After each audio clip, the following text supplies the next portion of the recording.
Good evening. Tonight is April 8th. If this is your first time joining us, we read through Old Testament, New Testament, Psalms, and Proverbs.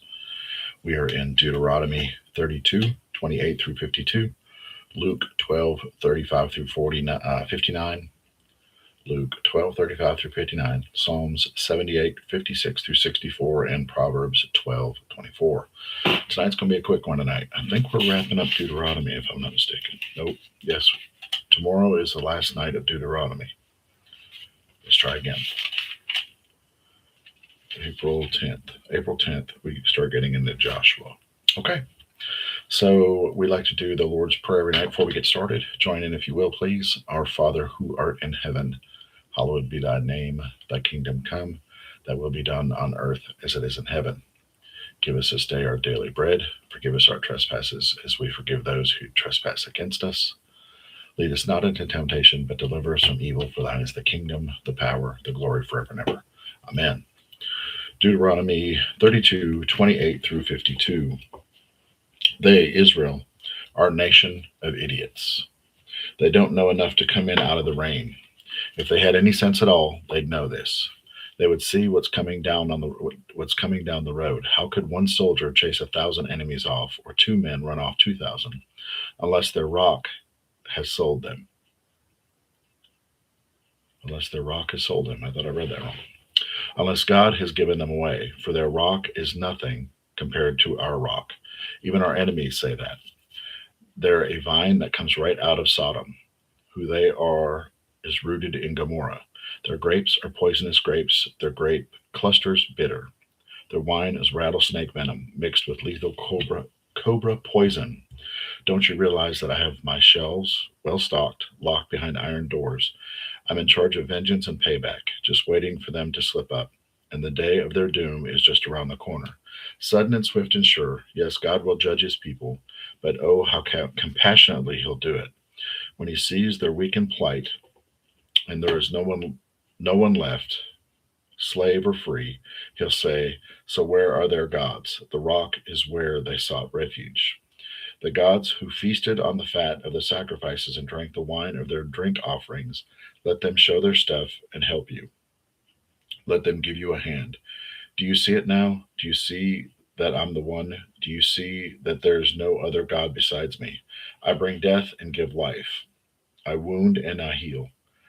There is no getting away from around me.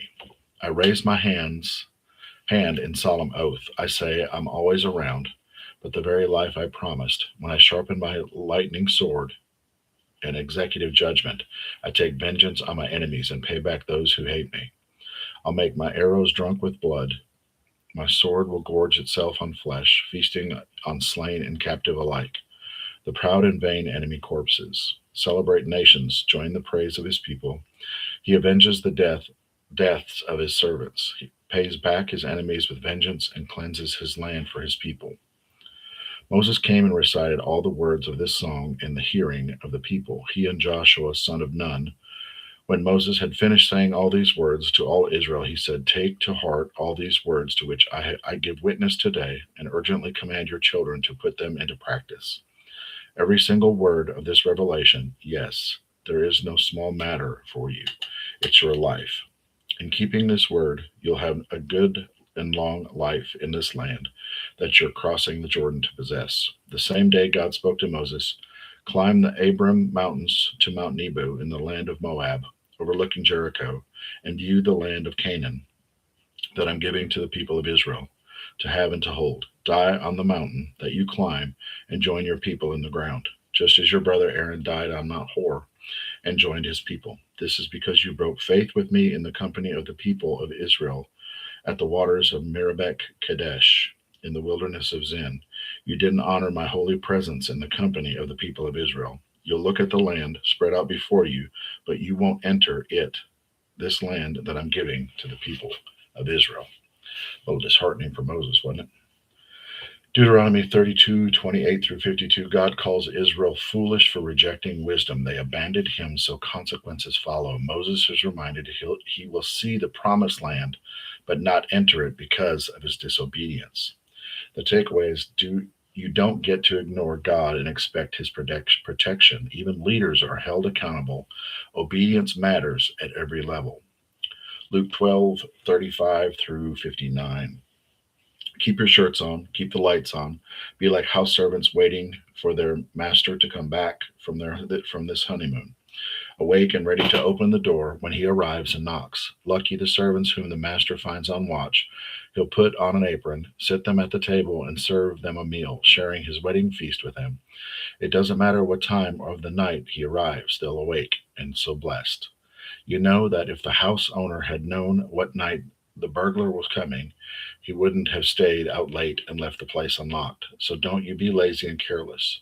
Just when you don't expect him, the Son of Man will show up. Peter said, Master, are you telling this story just for us, or is it for everybody?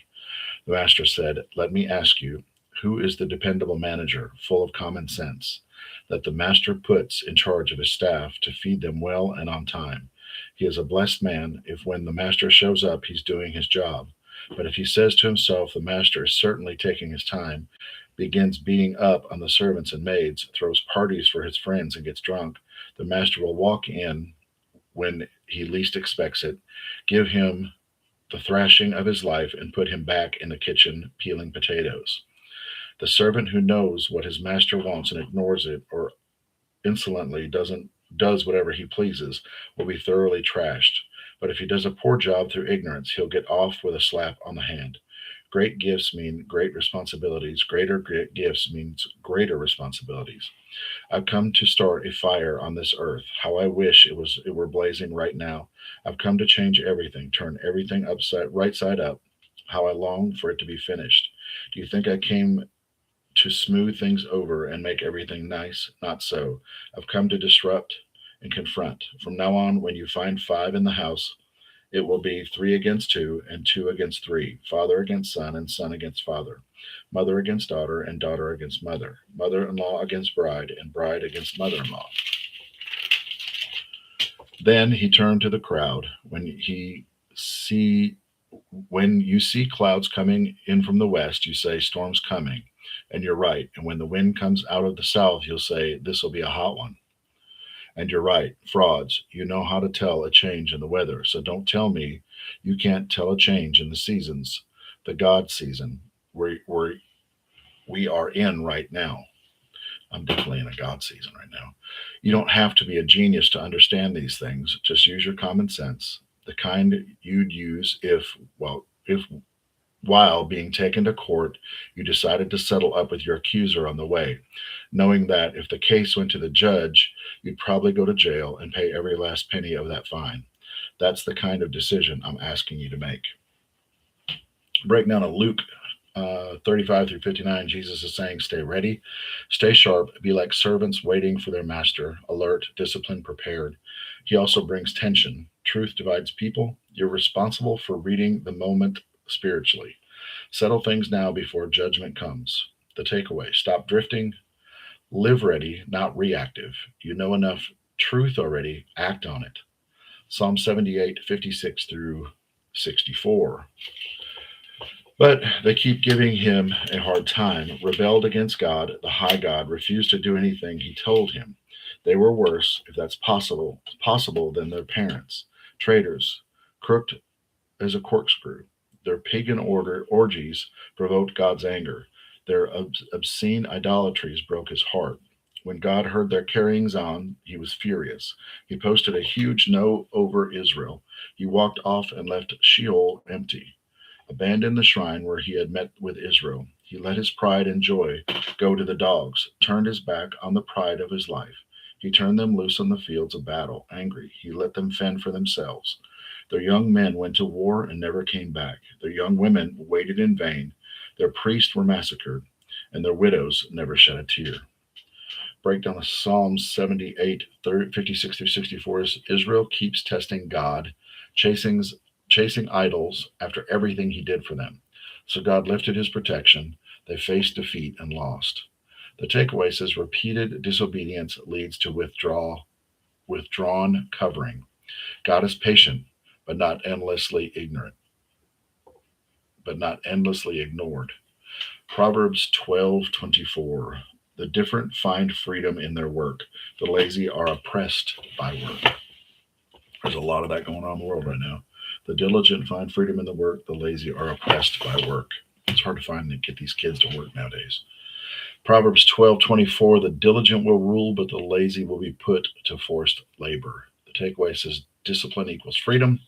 Laziness equals slavery. If no one told you today, I love you. I appreciate you.